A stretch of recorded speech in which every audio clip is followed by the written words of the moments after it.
വിജയത്തിന് പിന്നിലെ കാര്യം മനസ്സിലാക്കാതെ മറ്റുള്ളവരുടെ പ്രവൃത്തികളെ അന്ധമായി പകർത്തി ഒരു വിജയം കൈവരിക്കാൻ കഴിയില്ല. ഇന്ന് കേരള രാഷ്ട്രീയത്തിലും സമാനമായ ഒന്ന് നമുക്ക് കാണാൻ കഴിയും.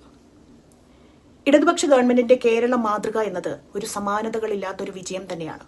അത് കണ്ട് കോൺഗ്രസ് ഇടതുപക്ഷത്തിന്റെ ഭാഷ അനുകരിച്ചെങ്കിലും കേരളത്തിലെ ഇടതുപക്ഷ രാഷ്ട്രീയത്തെ പ്രതിനിധീകരിക്കുന്നതായി സ്വയം അവതരിപ്പിച്ചു നോക്കുകയാണ്. വി.ഡി. സതീശൻ ഇപ്പോൾ പറയുന്നത് കോൺഗ്രസ് ലെഫ്റ്റ് ആണ് എന്നും ഇനി തുടങ്ങി പുതിയ രാഷ്ട്രീയമാണെന്നും. വേറൊന്ന്, കേരളം ഇടതുപക്ഷ ഗവൺമെന്റിന്റെ നേതൃത്വത്തിൽ ഇന്ത്യയിലെ തന്നെ കൂടുതൽ വ്യവസായ ഫ്രണ്ട്ലിയായ സംസ്ഥാനമായി മാറി. അപ്പോൾ കോൺഗ്രസും വ്യവസായത്തെ ആസ്പദമാക്കിയ ഒരു ഓഫർ അത്രേ ഉദ്ദേശിച്ചിട്ടുള്ളൂ. കേട്ടുനോക്കൂ. Up to 5 lakh interest-free loans for youngsters who want to start their businesses. യുവ സംരംഭകർക്ക് 5 ലക്ഷം രൂപ വായ്പ നൽകുമെന്ന വാഗ്ദാനം സഹായകരമായി തോന്നാം. പക്ഷേ വലിയ പ്രശ്നം ആ ബിസിനസ്സുകൾ നിലനിൽക്കേണ്ട സാമ്പത്തിക അന്തരീക്ഷമാണ്. വലിയ വ്യാവസായിക കപ്പലുകൾക്ക് കടൽ നിയന്ത്രിക്കാൻ അനുവദിക്കുമ്പോൾ ഒരു യുവ മത്സ്യത്തൊഴിലാളിക്ക് ഒരു ചെറിയ ബോട്ട് നൽകുന്നത് പോലെയാണിത്. ആ സാഹചര്യത്തിൽ വായ്പ യുവ സംരംഭകരെ യഥാർത്ഥത്തിൽ ശാക്തീകരിക്കുന്നില്ല.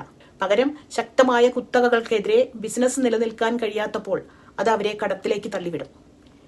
ഇവിടെ കേരളത്തിൽ കോൺഗ്രസ് വിചാരിച്ചിരിക്കുന്നത് ഇടതുപക്ഷക്കാർ പറയുന്നതൊക്കെ പറഞ്ഞാൽ ലെഫ്റ്റായി എന്നാണ്. ഇടതുപക്ഷത്തിന്റെ വാക്കുകൾ ഉപയോഗിക്കുന്നത് കൊണ്ട് മാത്രം ഒരു പാർട്ടി ഇടതുപക്ഷമാകുന്നില്ല. ഇടതുപക്ഷം തെരഞ്ഞെടുപ്പ് കാലത്തെ വാഗ്ദാനങ്ങളല്ല, അത് വെറും പ്രഖ്യാപനങ്ങളല്ല. അത് ശക്തമായ പൊതുസ്ഥാപനങ്ങൾ, പൊതു ആരോഗ്യ സംരക്ഷണം, പൊതുവിദ്യാഭ്യാസം, ഭൂമി അവകാശങ്ങൾ എന്നിവയിലൂടെയൊക്കെ കെട്ടിപ്പടുത്തിയിട്ടുള്ളതാണ്.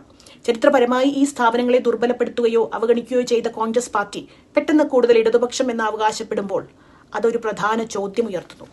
ഇത് ജനകേന്ദ്രീകൃത രാഷ്ട്രീയത്തോടുള്ള യഥാർത്ഥ പ്രതിബദ്ധതയാണോ, അതോ അവർ എതിർത്തുകൊണ്ടിരിക്കുന്ന ഒരു മാതൃകയുടെ വിജയം അനുകരിക്കാനുള്ള ശ്രമമാണോ? ഈ അനുകരണങ്ങൾ കണ്ടപ്പോൾ എന്റെ അമ്മ പാടാറുള്ള പഴയൊരു സിനിമാ ഗാനം കഥകഥ പൈങ്കിളിയും എന്ന് തുടങ്ങുന്ന പാട്ടിലെ കഥ പോലെ തോന്നി.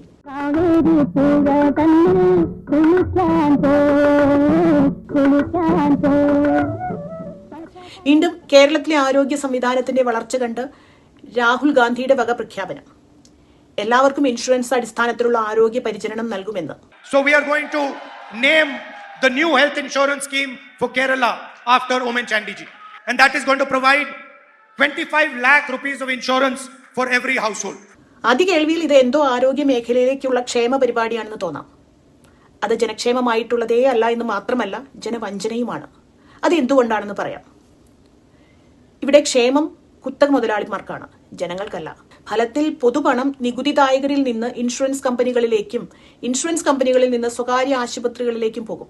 പൊതു ആശുപത്രികളെ ശക്തിപ്പെടുത്തുന്നതിനു പകരം പൊതു ഫണ്ടുകൾ സ്വകാര്യ ആരോഗ്യ സംരക്ഷണ വ്യവസായത്തിലേക്ക് തിരിച്ചുവിടുന്ന ഒരു പ്രത്യേക ചാനൽ ഉണ്ടാക്കിയെടുക്കാൻ ആണ് ഈ പദ്ധതി. നമുക്ക് കേരളത്തിൽ ഈ പ്രത്യേക ഇൻഷുറൻസ് ചാനൽ അല്ല വേണ്ടത്. പൊതു ആശുപത്രികൾക്ക് തന്നെ നേരിട്ട് സാർവത്രിക ആരോഗ്യ സംരക്ഷണം, അതായത് യൂണിവേഴ്സൽ ഹെൽത്ത് കെയർ നൽകാൻ കഴിയും. അതിലേക്കാണ് ഫോക്കസ് ചെയ്യേണ്ടത്. കേൾക്കുമ്പോൾ എന്തോ ഗംഭീര കാര്യം ചെയ്യുകയാണെന്ന് തോന്നും. കാര്യം എന്തെന്നാൽ തട്ടിപ്പ് തന്നെ, ബേസിക്കലി അഴിമതി. അത് കോൺഗ്രസ് ഇപ്പോഴേ പ്ലാൻ ചെയ്തു കഴിഞ്ഞു. ഇടതുപക്ഷം യൂണിയൻ ഗവൺമെന്റുകളുടെ നയങ്ങളെയും അന്താരാഷ്ട്ര കുത്തക മുതലാളിമാരുടെ നയങ്ങളെയും പ്രതിഷേധിക്കാറുണ്ട്.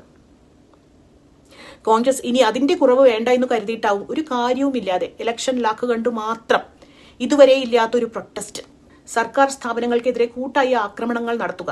ഈ പ്രതിഷേധങ്ങളിൽ പലതും ഗവൺമെന്റ് സ്ഥാപനങ്ങളെ തന്നെ ലക്ഷ്യം വെക്കുന്നതും മന്ത്രിമാർക്കെതിരായ വ്യക്തിപരമായ ആക്രമണങ്ങളുമാണ്. യഥാർത്ഥ പ്രതിഷേധം സ്ഥാപനങ്ങളെ ദുർബലപ്പെടുത്തുന്നതിനെ കുറിച്ചല്ല വേണ്ടത്, ജനാധിപത്യത്തെ ശക്തിപ്പെടുത്തുന്നതിനെ കുറിച്ചാണ് വേണ്ടത്. ഗവൺമെന്റിന്റെ പങ്കാളികളായി ആളുകൾ പ്രതിഷേധിക്കുമ്പോൾ അത് ഉത്തരവാദിത്വം വളർത്തും.